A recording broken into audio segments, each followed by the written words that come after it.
Hello and welcome to our part 13 of our quick start tutorial on TextBlob with Python. So we are going to discuss on the Ngrams or the anagrams. Ngrams is just a sequence of words in a number of times. N represent the number of times. For example, when you are given 2, that's a bigram. Sequence of word in a sequence 2 times each. For example, on this, if we are given bigrams, we are going to read we are there, the regex of the, those are bigrams. If we are given 3, n as 3, it's going to read as trigram. So we shall read as, we are going to read the words like we are there, are the regions of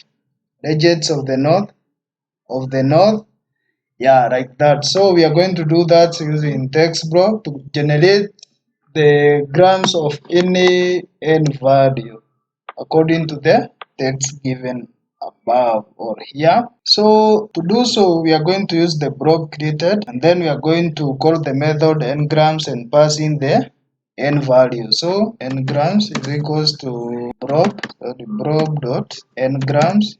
Then you are going to pass the value of n. Maybe you can start with bigrams, then you can print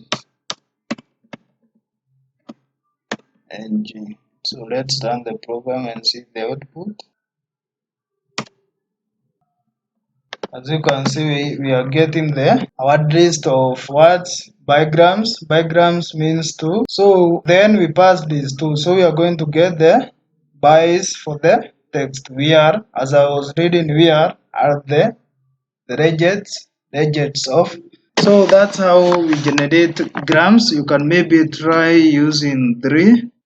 That's trigrams. Let's see.